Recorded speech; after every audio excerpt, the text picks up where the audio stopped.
There's a battle going on out there that will determine the fate of the universe. It's a battle between two great forces, one trying to pull the universe together and the other trying to push it apart. We travel to when time began to find the universe in a beach ball. Thanks for passing me the universe. We go down a mine to look for what's pulling the universe together. If you're an astronomer and someone says you don't know what 2/3 of the universe is made from, that irritates you. And we look for what's pushing it apart by searching for exploding stars. Hope I find one. I'm Alan Alda. Join me as Scientific American Frontiers ventures out into the dark side of the universe.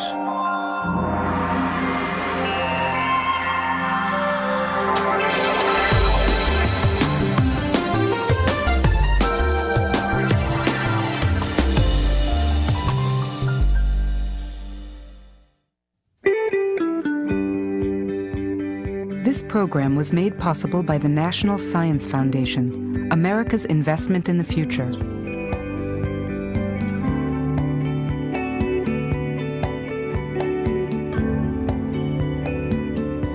And by contributions to your PBS station from viewers like you. Thank you. Once we thought our world was the center of the universe. And today, we know we're on a minor, if privileged planet, circling an average star in an inconspicuous spot in an unremarkable galaxy that's just one of billions of galaxies, occupying a universe that stretches farther than we can see, even with our biggest telescopes. But in the last few years, telescopes like these here in Chile have shown us that we're even less at the center of our universe than we could have ever imagined. You and I and these rocks and the sun that shines on us and the stars that twinkle overhead aren't even built of the same stuff that most of the universe is made of. And there's a mysterious force out there in space that literally comes out of nowhere. It's a force that seems to be pushing the universe apart faster and faster, until one day everything out there beyond our own little solar system will simply disappear into blackness. Our universe and our place in it just got a whole lot weirder. Staring at a patch of sky 1/10 the diameter of the moon, the Hubble Space Telescope recently peered farther out into our universe and farther back in time than any telescope before. For 1,000,000 seconds it gazed, gathering light from 10,000 galaxies. The smallest and faintest are some 13 billion light years away, meaning their light has been traveling toward us since shortly after the universe began. What gave birth to these first galaxies is one of the great mysteries of our cosmos. But astronomers now suspect that matter we can see in the universe, including ourselves, resulted from a titanic struggle between a form of matter we can't see, dark matter, and a force, dark energy, that we've only recently detected. Together, dark matter and dark energy rule our universe. And we're here to wonder about them only because in their battle for domination, which has gone on for most of eternity, neither has triumphed. 2, 1, main engine start, and liftoff of the Delta II rocket with the MAP spacecraft, exploring the past and future of our universe. This was the launch on June 30th, 2001, of a spacecraft able to look even farther back in time than the Hubble. Called WMAP, its mission was to capture the very first light of the universe. That light has been traveling toward our own little corner of the cosmos ever since it was released from what most astronomers now agree was the origin of everything we can see. Planets, stars, galaxies like our own Milky Way, and the billions of other galaxies that have been expanding outward since the beginning. That beginning was the Big Bang, a ripping open of space and time, inflating in an instant to become an unimaginably hot cauldron of energy and matter. It was light escaping from that cauldron that WMAP was sent to measure.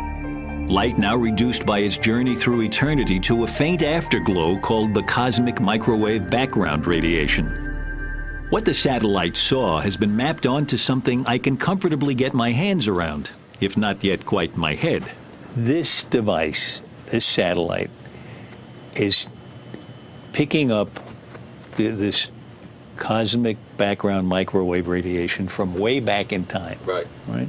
From the beginning of the universe. It's actually a direct picture of what the universe used to be like, because it took that light all that time to get from there to the satellite. Okay, here's the you have to help me visualize this. Okay. A lot of us, when we first hear about the Big Bang, think of it like an explosion happening in a point in space and moving out. And then somewhere we're in that or something. And a lot of us think when we look back in time, we want to look back to that point. But on the contrary, when you look back in time, you're looking in every direction. You're looking all over some shell. Exactly. And everywhere you look, it's as far back as you can go. How could that be? Can you explain that? Can you give me an image that helps me grasp that? You're trying to think of an explosion that happened in one place. Yeah. And instead, the universe was... Today, it doesn't have any particular center, and it never did. Everywhere you would have gone, it would have been expanding. Yeah. I like to think of baking a loaf with little raisins in it, and when the bread rises, all the raisins are moving away from all the other raisins. No raisin can really claim that it's in the center of this expansion any more than any other, right? And this is the same way we need to think of our space. I know, but here's the problem. Every time one of those raisins wants to look at another raisin, It can look all the way across the loaf to a raisin on the other side, but if it looks in the other direction, it sees the baking tin. It's a little bit different. That's because the bread is finite, and we live maybe in an infinite space. If you live in an infinite loaf of bread, there's nothing you can do to tell the difference. The picture of an explosion and a ball of stuff is, I agree that that's what many people think of, but that's just wrong. It's not what the Big Bang Theory is all about. What the Big Bang Theory is all about is space itself. Think of it as being stretchy, and it's just constantly stretching, and it's stretching between every object everywhere, so that everything is getting farther away from everything else. And no matter where you are and you look out, you see a glow left from the So it needs to be called the Big Taffy Pull. Well, that would be a better name. Almost anything would be a better name. The infinite, then. The infinite taffy pull. Yes. Okay, well, I think you're getting me closer. All right, okay. Show me what the implications of this mapping are. So what I really love about Chuck's beach ball is that it represents this very basic fact that even though space itself may be infinite, we can only see a finite volume. It's a huge volume. This is about 13 billion light years in radius, but it's still only finite, right? So we're in the center of this, and the most distant thing we can see is this hot glowing wall of hydrogen plasma, which is opaque. So, we just can't see what's on the other side. But on the side of the wall we can see, on our beach ball, it's the inner surface. The incandescent plasma just beyond has cooled enough to go from being uniform and featureless to having eddies and ripples. It was these tiny imperfections that were imaged by the exquisitely sensitive eyes of the WMAP satellite. Chuck and his colleagues have stretched the contrast here by a factor of 100,000 to prevent it from looking completely uniform. But there are, nonetheless, these tiny ripples where some places look hotter, others look colder. And that's just because there was a tiny bit more stuff in some directions than in other directions. And these little ripples are extremely important because it's because of them that we're here. If you just had something which was always uniform, it would stay uniform forever, and you would never make clumps, planets, and we couldn't be here talking.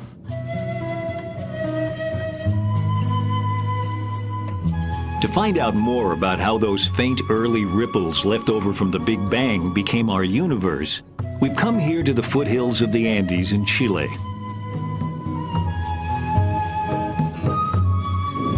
This region has become home to some of the world's biggest and most powerful telescopes. Lured here by clear skies and a smooth flow of air off the Pacific Ocean that reduces atmospheric turbulence, making for what astronomers call superb seeing.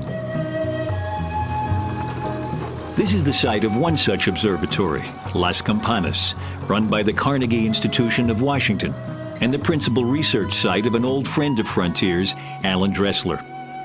Well, welcome to Las Campanas Observatory, Magellan telescopes. Thank you. There seem to be two. There are two. They're twin 6.5-meter telescopes, which means they have mirrors that are about 22 feet across. which is a good size, and they collect light from distant stars and galaxies. And this is where we do most of our research. Hi, Miguel. Hey, how are you? That research is focused on the formative years of the universe. At the beginning, we know there was a very simple distribution of matter. It was very smooth. It was very simple elements, hydrogen and helium. There were no stars, just gas. How did the universe go from being deadly dull with no variation to tremendously complex so that there are creatures on it that look back and figure it all out? That's the fundamental question. And this zone, this sort of 3 billion years in to maybe 8, is where most of that complexity grew. And we can see that evolving, happening by this strange ability to look back in time. I mean, only in astronomy can you actually look back and see 5 billion years, 10 billion years into the past. You can see the past because it took the light. All those stories about time machines. Yeah, it is. We got one. We're looking at. The light from the stars comes in and hits that mirror. Exactly.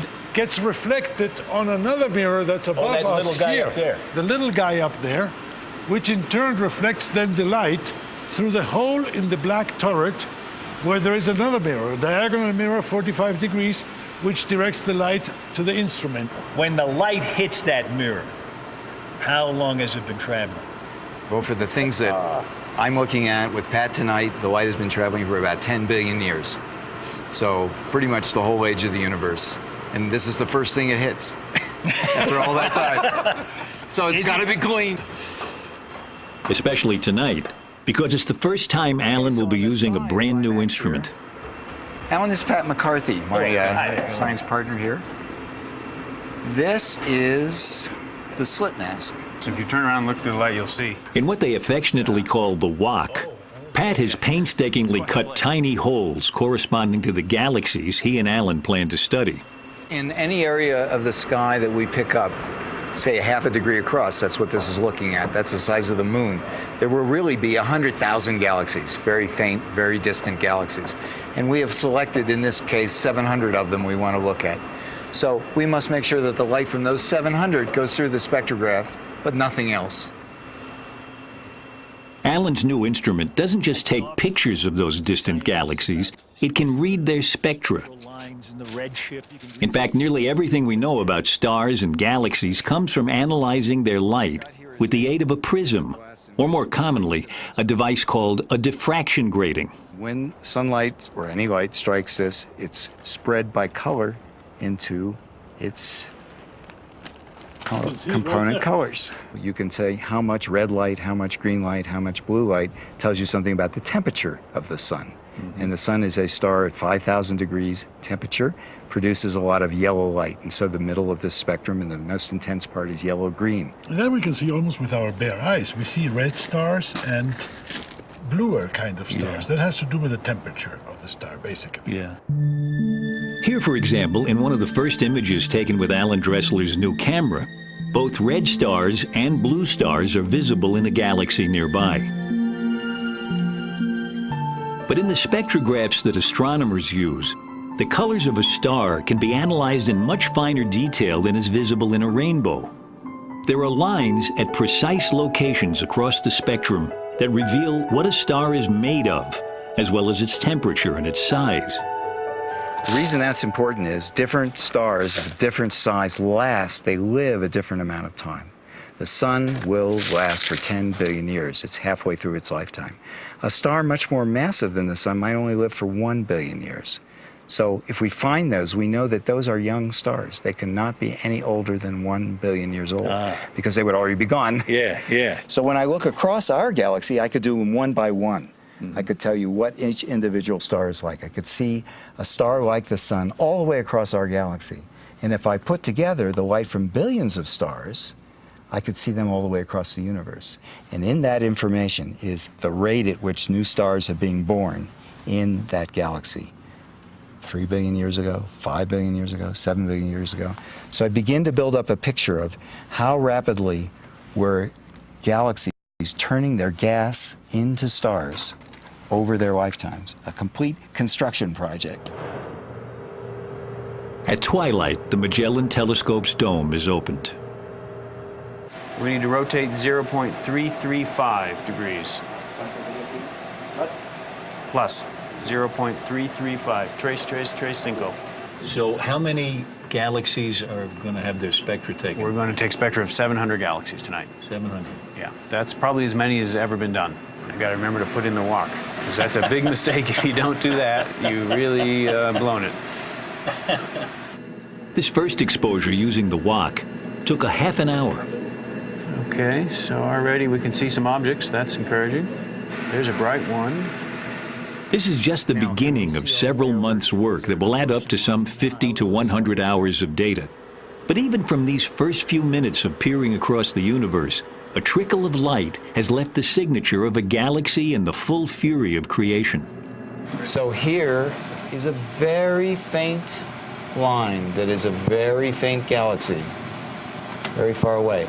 And here at this one color, that represents probably 100 photons of light coming from a place where 1 million hot young stars have formed in that galaxy 10 billion years ago. So it's 10 billion years ago, and all that made it to us tonight were 100 photons. That's right. So this is the first scientific run you've done, huh? Yes. A new instrument. How do you feel? Is it a good start? It's a good start. I wish we'd seen a lot in the first exposure, but you have to have a lot of patience if you're going to do something really hard. But it works. The instrument works. It's producing spectra. You've been working on this instrument for how long now? 6 years. 6 years. It took a long time to build, but now it's going to pay off for us. That payoff will help illuminate one of the universe's darkest secrets. How those early ripples left from the Big Bang became the seeds of the stars. A vital clue to that mystery was discovered because a little girl loved watching the movement of the stars in the night sky outside her bedroom window. That story next.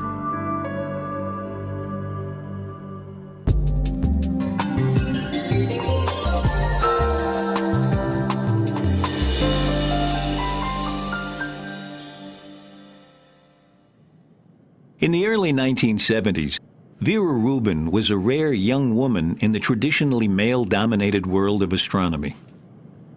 I got interested in astronomy by watching the stars as they moved outside my window. I had a window that faced north.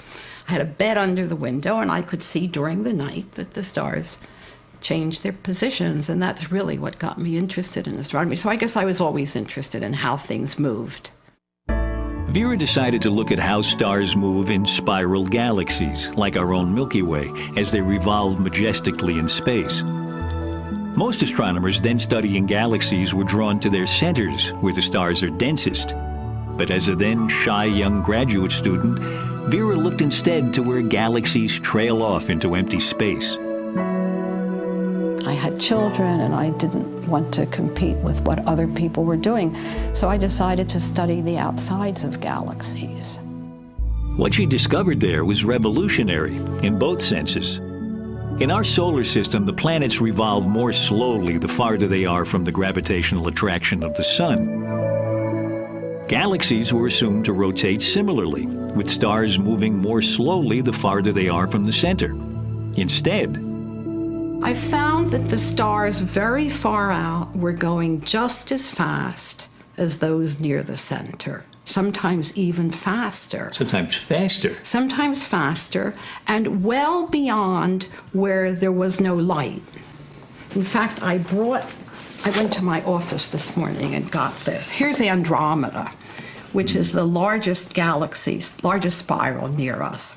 At our position in our galaxy, which would be like maybe a third of the way out here, we're moving at 500,000 miles an hour around the center of our galaxy. You hardly feel a wind. That's right. And you don't notice it because everything around us, all the stars near us, everything is going just at the same speed that we are. Yeah. So here are the velocities of stars and gas all the way across.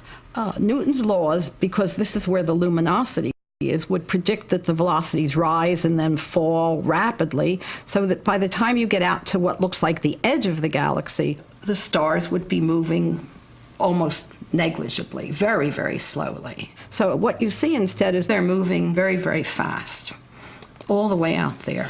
So when you got that information, then what did you think you were wrong, or did you? No. You knew you were right. I never thought I was. You never thought you were wrong. I never thought. No, I had some crazy ideas, and then it shortly settled that what would have to be was matter that isn't luminous, that you don't see. The galaxy has to extend that far out. There has to be something. There has to be matter that's gravitationally accelerating the little bit of gas that we could see. There had been hints of invisible matter in the universe before, but Vera Rubin's startling discovery confirmed it. Her observations implied, in fact, that galaxies are embedded in immense halos of dark matter, invisible to our telescopes, and yet making up most of the actual mass of each galaxy, including our own. The whole concept of dark matter is enormous. It means that when you're looking at the sky, you're only looking at a few percent of the universe, that most of the universe is invisible. To look into one of the possible sources of this invisible dark matter, we've come to California and the first mountaintop observatory ever built, the Lick Observatory, dating back to 1888. The founder is buried at the base of the telescope. Yeah. James Lick is buried at the base of the pier here. Does anybody ever think about that when you're in there? I used to think about it when I was observing at the 40-inch down the end of the hall, and in the middle of the night, the wind would come, whirring through the hall, and you'd hear the clanking of the old heaters, and yeah, I was pretty sure he was coming down to visit me. The original telescope here is still used to look at planets in our own solar system. We can open up the telescope and work.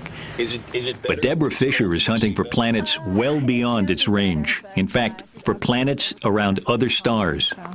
So this is the little collecting mirror that we're going to use tonight. The starlight will come down and hit the mirror and is reflected up through that trough, slides up there, and goes through that hole in the side of the dome.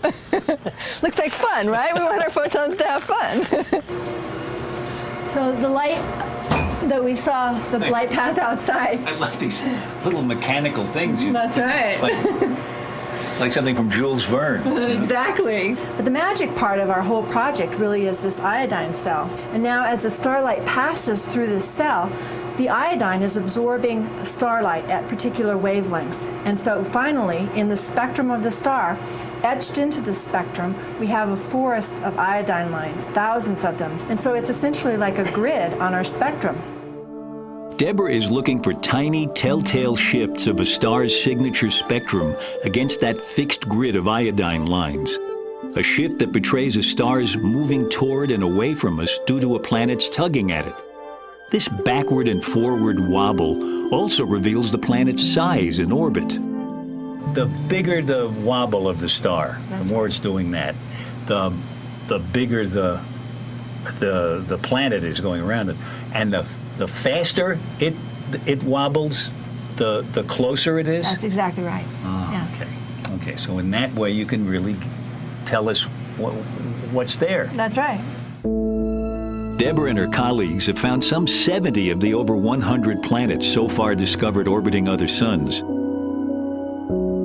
Most of these planets are huge and orbiting fast, making their detection easier. Deborah's team's most dramatic discovery attracted the attention of a 4th grade class in Moscow, Idaho.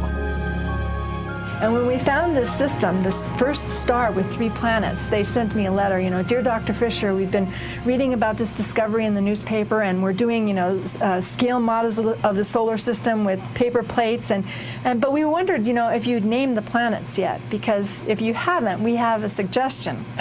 And so they said the planet that's 4 times the mass of Jupiter should be called Forpiter. and the one that's 2 times the mass of Jupiter should be called Tupiter, of course. And then the little one that just orbits every 4 days should be Dinky. So.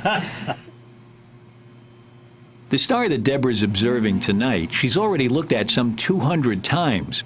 And while it used to be thought an unlikely candidate to have a planet, she's now picking up the faint trace of a wobble. Planets are thought to form from disks of dust and gas that surround a sun. And it could be that many of the billions of stars out there have planets so far undetected. The fact that you're looking for planets that so far haven't been seen, mostly, is that some of the missing matter, or what? That's a good question, and that's one of the early hypotheses, was that maybe the dark matter is just planets. After all, we now believe that planets, when they form, some of the planets fall inward, but others are ejected from their solar systems.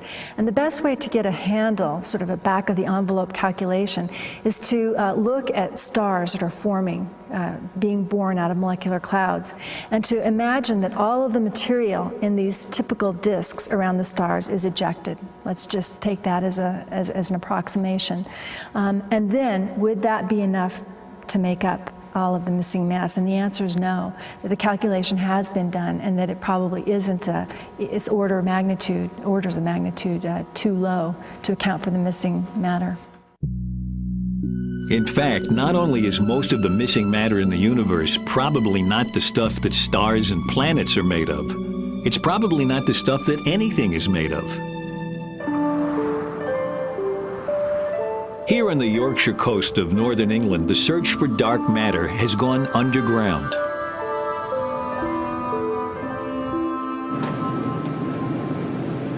This is the Boulby Mine, whose mile-deep shafts provide cover from something tantalizingly similar to the prime suspect for missing matter. And if you're standing on the surface of the Earth and you put your hand out, you get hit. 1 cosmic ray a second goes through your hand.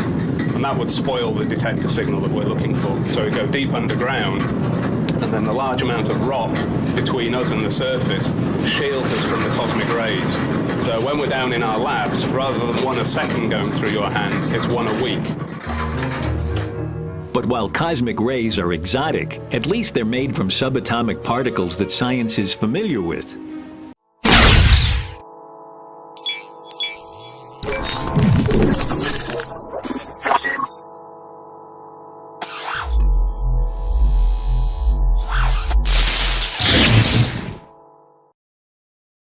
By contrast, the things Nigel Smith is trying to detect are bizarre even to physicists. Here, a mile down in a vein of rock salt mined to spread on the winter roads of northern England, he's in a race with some half-dozen groups set up in similar underground labs around the world to be the first to detect what are called, with tongue-in-cheek, WIMPs, for weakly interacting massive particles.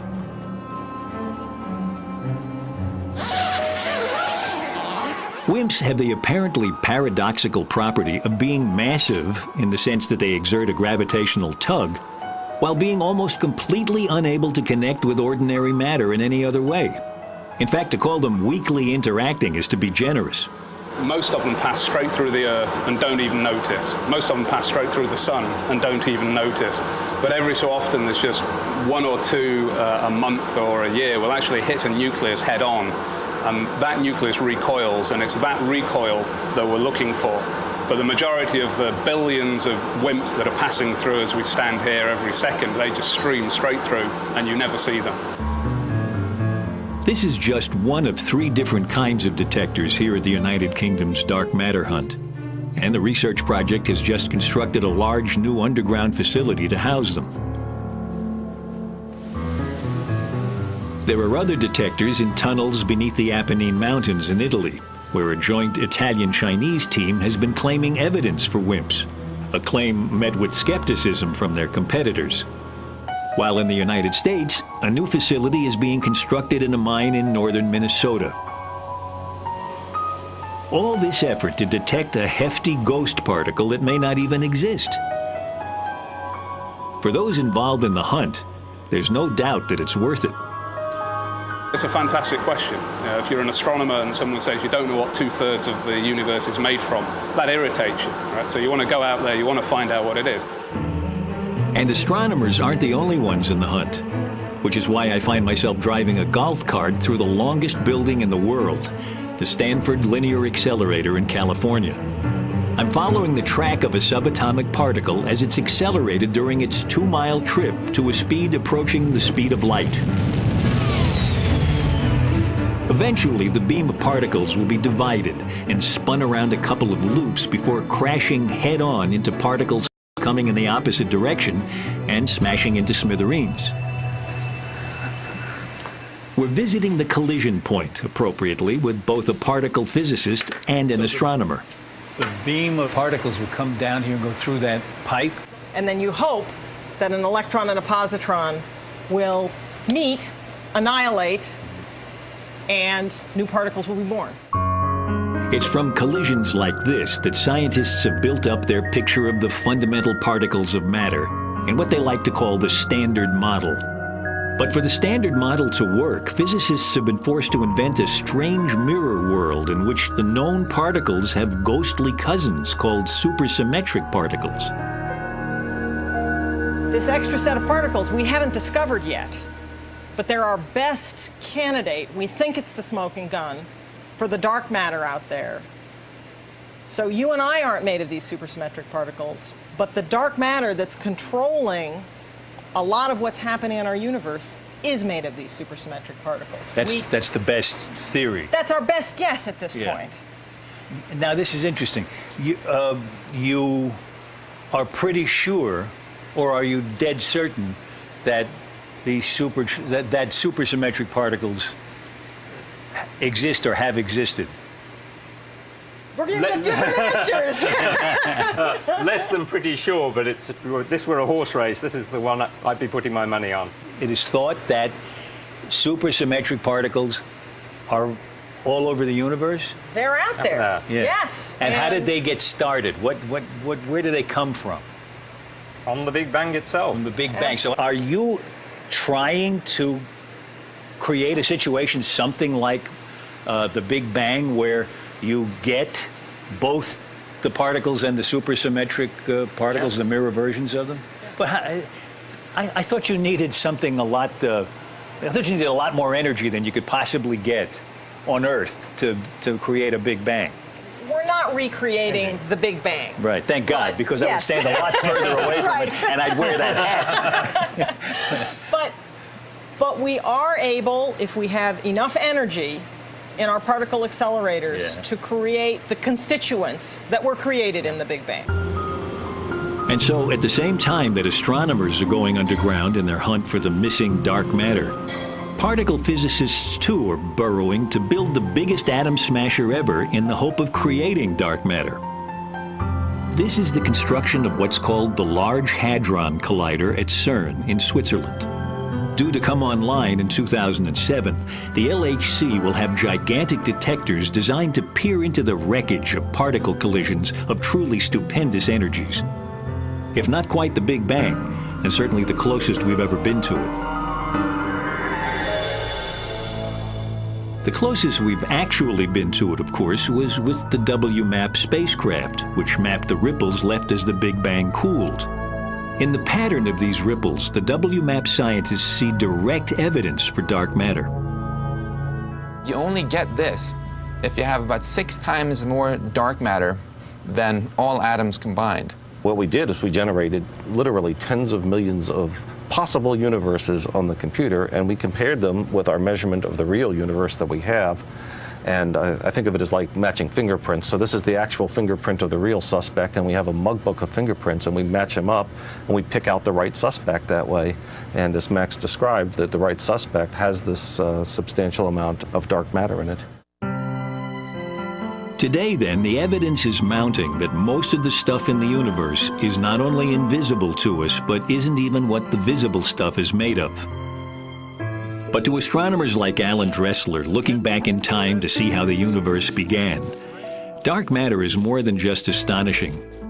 It allowed us to be. You're taking this picture of way back in time, and you're seeing the formation of the stars. And what role does dark matter play in that? It's very important to see how galaxies form, but they couldn't have formed, we now believe, without the dark matter, because there wasn't enough gravity and all this kind of material that we're made of to coalesce and make stars. And that's where the dark matter played the pivotal role. It actually held this, what we call baryonic normal matter, together and allowed it to begin to concentrate and to cool and then make stars. So that transition from, already there were these sort of wells, these places where gravity was strong, and all those atoms suddenly said, oh, there's gravity here from this dark matter, and they headed in that direction. So they fell into those little wells of gravity that had been growing since the Big Bang. But if dark matter's gravitational hug was indispensable to our universe's birth, we now know that from the start it's been opposed by an anti-gravity force that might, if things had turned out just a little bit differently, have overwhelmed it, and instead blown the infant universe apart. That story next.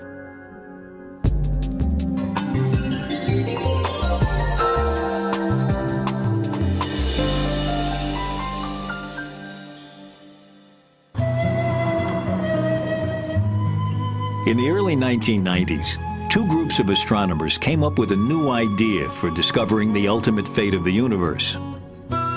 Both groups, which were soon to become rivals, used several telescopes in their quest, including this one at Cerro Tololo in Chile. They've had their nights on the telescope, sometimes actually immediately after our nights, or in between our nights. So do you go around looking for scraps of paper the other one's left, or what? No, sometimes we look at, we try to figure out what they've observed, but usually it's a friendly rivalry. Both teams used the telescope to look for the same thing, the death of a star. But not just any stellar death. A particular kind caused when a companion star dumps material onto a so-called white dwarf until the white dwarf reaches a critical mass and explodes.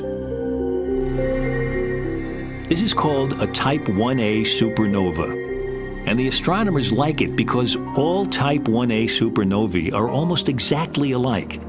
Identical flashbulbs popping off randomly all over the sky. With just a 2-minute exposure on this telescope, we can see halfway across the universe. Nice. That's how powerful the telescopes are and how bright supernovae are. So we can take very short exposures and cover large parts of the sky to discover supernovae. But discovering them is only the beginning. Once a supernova is spotted, other, even bigger telescopes are standing by to pounce on its light and read its spectrum. If we don't find supernovae in this telescope, then all the other telescopes who are waiting have nothing to do. Right. They get real mad at us.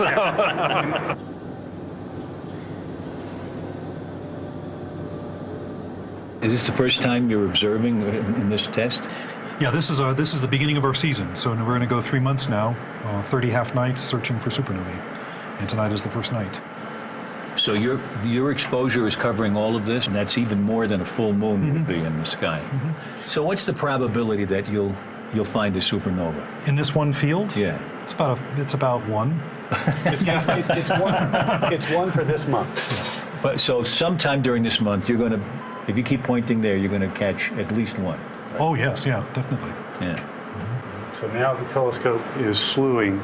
So the stars are whipping by. Here's a cool image. This is the first image that came off tonight. And so you can see lots of galaxies, very faint galaxies, stars. Here's a very nice spiral galaxy here with disturbed arms. So you're going to observe, right? You mean more than I am now? Yes, right here. You want me to actually sit here? Yes. The end of science as we know it. All right. Okay. Well, let's see. I'll just hit a few keys here. Oh, no way. I just like to poke around. That's how I learn. You know. What should I do first? Wait for him. When he says OK, you hit enter. And that's it? That's it, yes. No. Okay. Okay. There it goes. There it is. And that sound was the shutter opening. Oh, yeah, I heard that. Now taking data. Your first image in search of supernovae. I hope I find it. That first night of the season, Nick and Chris and their team took 16 different snapshots of the sky. By the next night, now no longer observing from the telescope but from a control room in the nearby town, they had processed several of those images. And one of them, though sadly not mine, came up a winner. So here we've got a big diffuse source of light, and it looks like it's probably a galaxy. And in both the images, there's apparently a little new light source just outside that galaxy. That looks like a supernova to me. Great. This would be a really good candidate if we get a follow-up image to do spectroscopy. As a matter of fact, we don't need a follow-up image. This definitely is a supernova. Supernovae are very rare events. The last one in our galaxy was 300 years ago. So it's only by staring at tens of thousands of galaxies at a time that the supernova hunters can hope for success. Once they've found one, there are only a few days before its explosion dies away. So there isn't much time for a large telescope like the Keck in Hawaii to get its spectrum. This spectrum not only confirms it's a Type 1a, but it also gives its age. The older the light, the more it's been stretched as space itself has expanded, and so the longer its wavelength, the more it's shifted toward the red. And because every Type 1a supernova explodes like a standard flashbulb, its brightness reveals how far away it is. And this is why both rival teams of astronomers were hunting so eagerly for Type 1a supernovae. By finding supernovae of different ages and measuring their distance, both groups hope to find the answer to one of astronomy's great questions. What is the ultimate fate of the universe?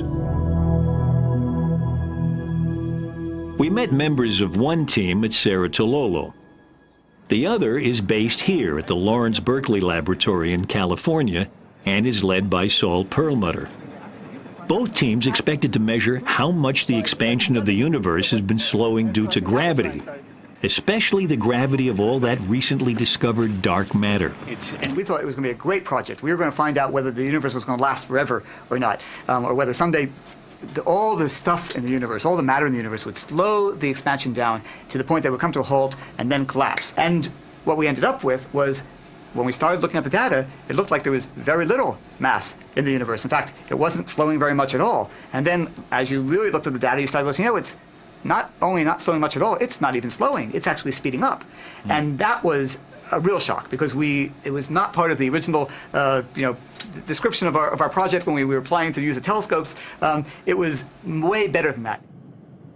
Instead of slowing down due to gravity, the expansion of the universe appeared to be speeding up, as if under the influence of some sort of anti-gravity.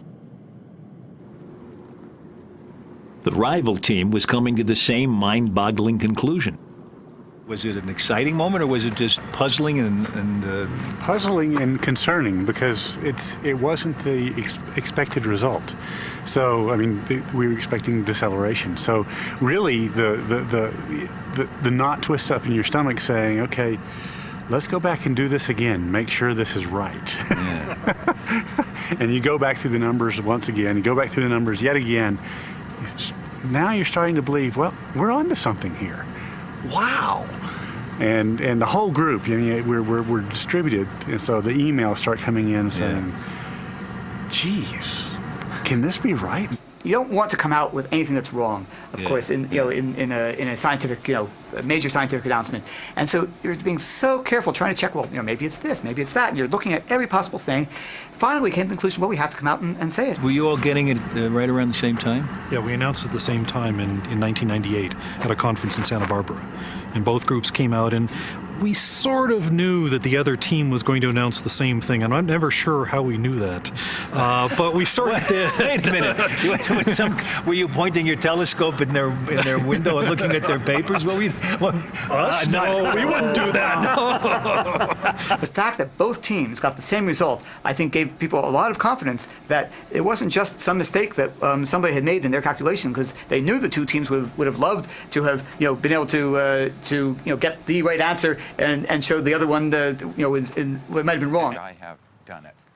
Not everyone was taken aback by the idea of a runaway universe. Michael Turner had actually predicted the possibility several years earlier, reviving an old idea of none other than Albert Einstein. Turner came up with a name for a force that could push the universe apart: dark energy. But its roots lay in one of Einstein's famous equations. The notion of dark energy was, as I understand it, something that he came up with and didn't really understand he had come up with it. How far off am I with that? That catches a lot of it. I mean, in science, people were often confused. And so Einstein was confused about the expansion of the universe. His equations wanted a universe that expanded. And so he put in this fudge factor that canceled the attractive gravity of matter. When just a few years later the universe was discovered actually to be expanding, the cosmological constant, Einstein's anti-gravity fudge factor, was no longer needed. He gratefully discarded it, calling it his greatest blunder. But it's one of the wonderful things about science is when we are in this struggle to try to understand, we invent things. And once you take something out of Pandora's box, you can't put it back. And so this idea was laying around in our idea box, and it's sort of like anti-gravity. It's a repulsive gravity. And so it resurfaced again in trying to understand why the universe not is expanding, but the expansion is speeding up. How did you come up with the name dark energy? It's kind of a nice yin and yang with the dark matter. You know, so we have dark matter and we have dark energy, and they're fundamentally different, and that's, you know, matter is different than energy. And then, you know, today we have the battle between the dark matter and the dark energy. There is one uniquely privileged spectator to the battle between dark matter and dark energy: the Hubble Space Telescope.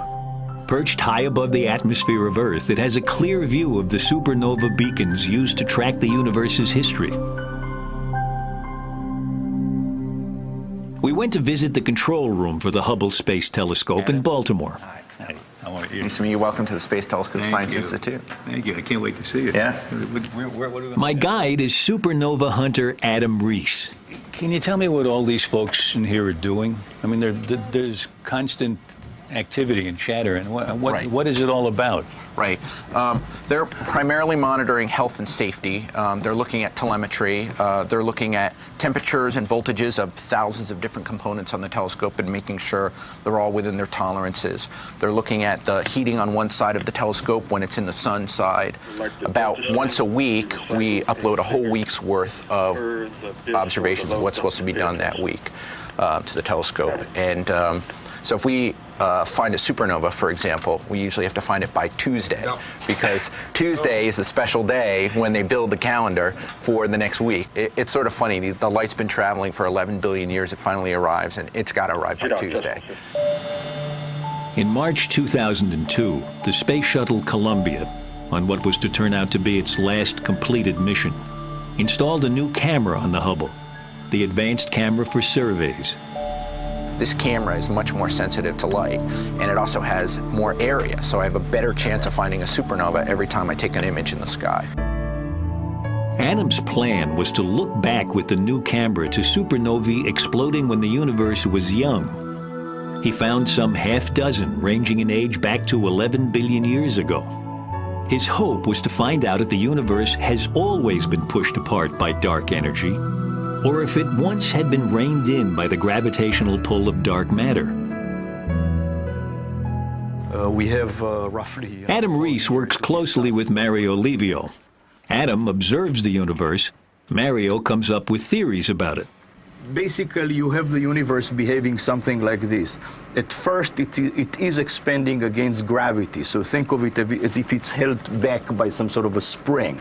But it's getting bigger and bigger and bigger over millions, billions of years. That's right. That's right. And then at some point, it's about 5 billion years ago, we think, it stops slowing down, and instead of collapsing, well, that's what we would expect it to do: get that big and then come back, right? Well, even if not come back, but at least go slower and slower and slower. Right. Instead, it suddenly starts going faster and faster and faster. And you found out when it started going faster and faster? That's right. We actually witnessed the transition from the more recent accelerated expansion to the earlier slowing expansion.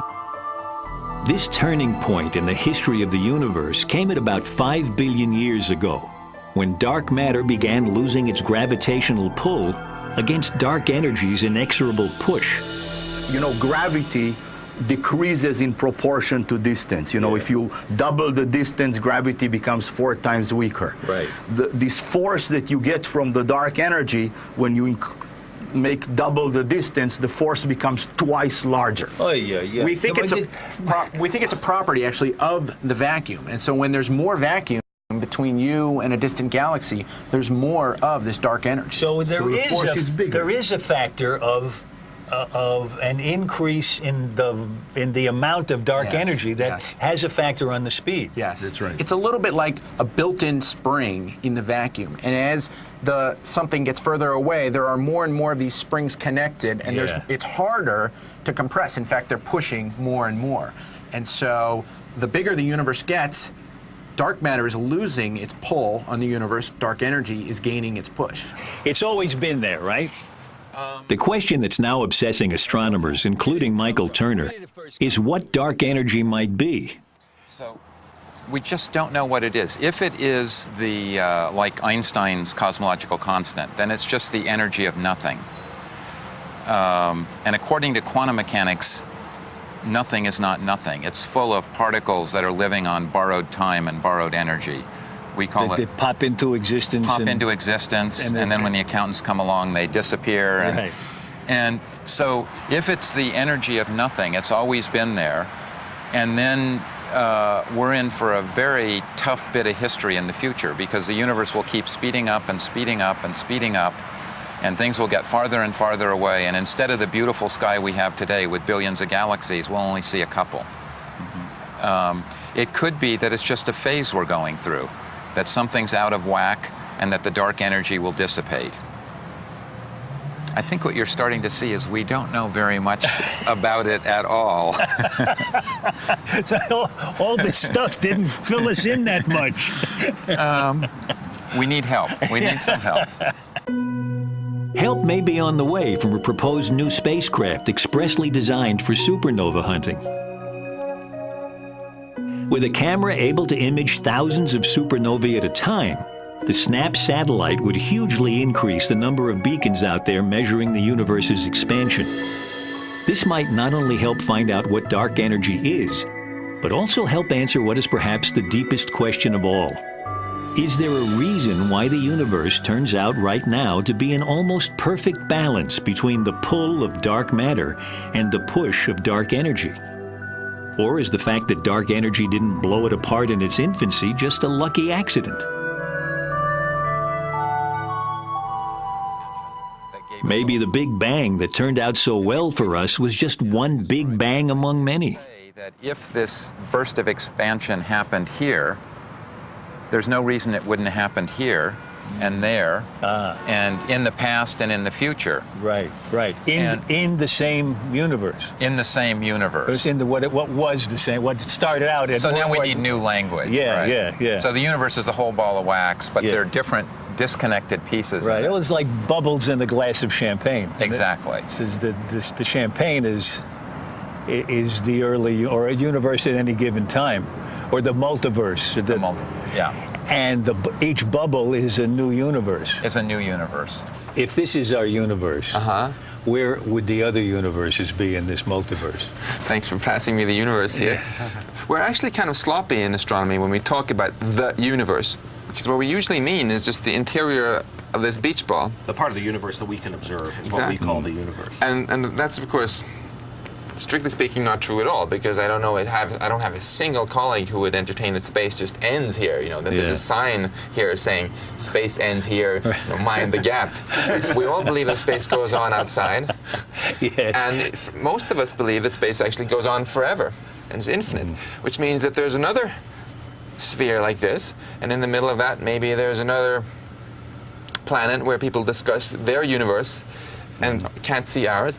There's probably infinitely many of these. If you have this ensemble of universes, there may be some basic things which are true for all of them, but there may be some quantities which are accidental in these different universes.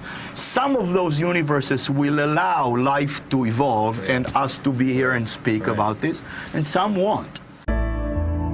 We said at the outset that our universe just got a whole lot weirder, dominated by matter we can't see and a force we can't feel. But maybe it's even weirder than that. Not only are we not at the center of our universe, maybe we're not even in the only universe, just in one in which dark matter and dark energy fought each other, at least when it mattered, back when the stuff we're made of was created, to a standstill.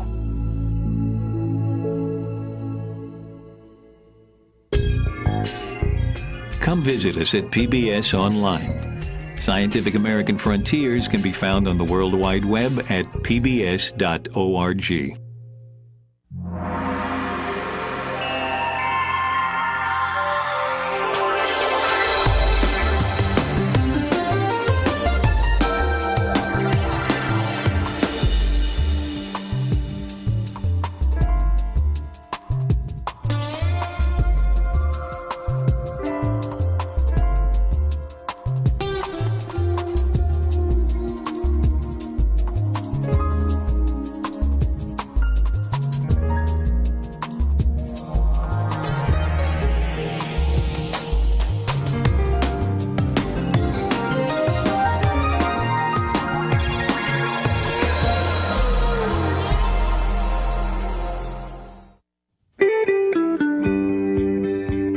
This program was made possible by the National Science Foundation, America's investment in the future.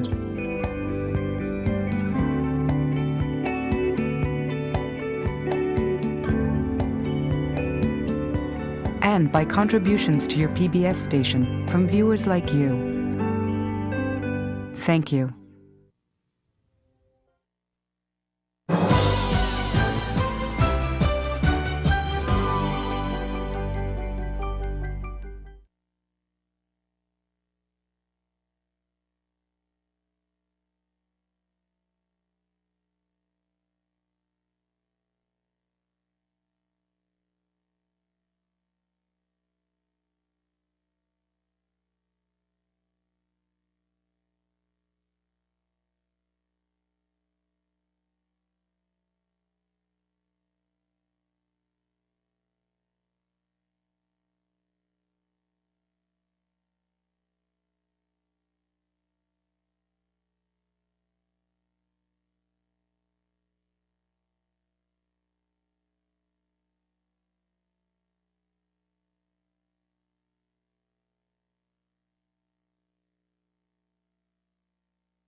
Way, and the billions of other galaxies that have been expanding outward since the beginning. That beginning was the Big Bang, a ripping open of space and time, inflating in an instant to become an unimaginably hot cauldron of energy and matter. It was light escaping from that cauldron that WMAP was sent to measure. Light now reduced by its journey through eternity to a faint afterglow called the cosmic microwave background radiation. What the satellite saw has been mapped onto something I can comfortably get my hands around, if not yet quite my head. This device, this satellite, is picking up this cosmic background microwave radiation from way back in time. Right. Right? From the beginning of the universe. It's actually a direct picture of what the universe used to be like, because it took that light all that time to get from there to the satellite. Okay, here's the you have to help me visualize this. Okay. A lot of us, when we first hear about the Big Bang, think of it like an explosion happening in a point in space and moving out. And then somewhere we're in that or something. And a lot of us think when we look back in time, we want to look back to that point. But on the contrary, when you look back in time, you're looking in every direction. You're looking all over.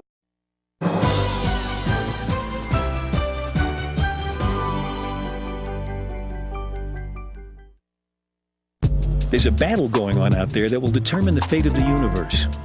It's a battle between two great forces, one trying to pull the universe together and the other trying to push it apart. We travel to when time began to find the universe in a beach ball. Thanks for passing me the universe. We go down a mine to look for what's pulling the universe together. If you're an astronomer and someone says you don't know what 2/3 of the universe is made from, that irritates you. And we look for what's pushing it apart by searching for exploding stars. Hope I find one. I'm Alan Alda. Join me as Scientific American Frontiers ventures out into the dark side of the universe.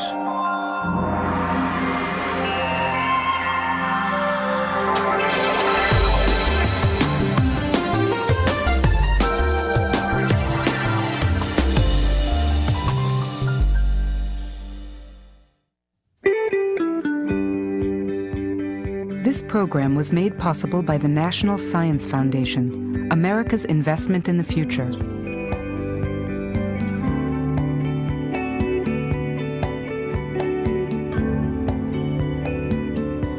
And by contributions to your PBS station from viewers like you. Thank you. Over some shell. Exactly. And everywhere you look, it's as far back as you can go. How could that be? Can you explain that? Can you give me an image that helps me grasp that? You're trying to think of an explosion that happened in one place. Yeah. And instead, the universe was, today, it doesn't have any particular center, and it never did. Everywhere you would have gone, it would have been expanding. Yeah. I like to think of baking a loaf with little raisins in it, and when the bread rises, all the raisins are moving away from all the other raisins. No raisin can really claim that it's in the center of this expansion any more than any other, right? And this is the same way we need to think of our space. I know, but here's the problem. Every time one of those raisins wants to look at another raisin, it can look all the way across the loaf to a raisin on the other side, but if it looks in the other direction, it sees the baking tin. It's a little bit different. That's because the bread is finite, and we live maybe in an infinite space. If you live in an infinite loaf of bread, there's nothing you can do to tell the difference. The picture of an explosion and a ball of stuff is, I agree that that's what many people think of, but that's just wrong. It's not what the Big Bang Theory is all about.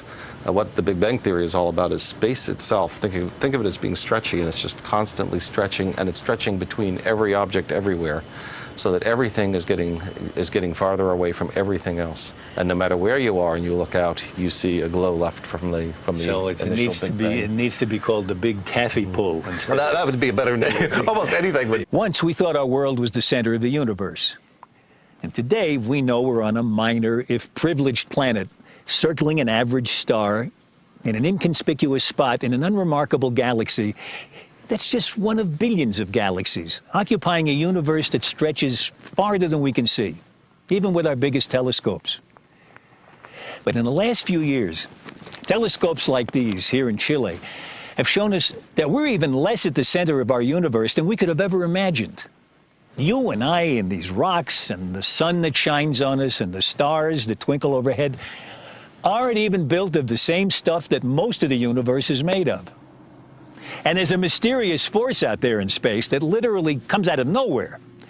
It's a force that seems to be pushing the universe apart faster and faster, until one day, everything out there beyond our own little solar system will simply disappear into blackness. Our universe and our place in it just got a whole lot weirder. Staring at a patch of sky 1/10 the diameter of the moon, the Hubble Space Telescope recently peered farther out into our universe and farther back in time than any telescope before. For 1 million seconds it gazed, gathering light from 10,000 galaxies. The smallest and faintest are some 13 billion light years away, meaning their light has been traveling toward us since shortly after the universe began. What gave birth to these first galaxies is one of the great mysteries of our cosmos. But astronomers now suspect that matter we can see in the universe, including ourselves, resulted from a titanic struggle between a form of matter we can't see, dark matter, and a force, dark energy, that we've only recently detected. Together, dark matter and dark energy rule our universe. And we're here to wonder about them only because in their battle for domination, which has gone on for most of eternity, neither has triumphed. 2, 1, Main engines start and liftoff of the Delta II rocket with the MAP spacecraft, exploring the past and future of our universe. This was the launch on June 30th, 2001, of a spacecraft able to look even farther back in time than the Hubble. Called WMAP, its mission was to capture the very first light of the universe. That light has been traveling toward our own little corner of the cosmos ever since it was released from what most astronomers now agree was the origin of everything we can see. Planets, stars, galaxies like our own Milky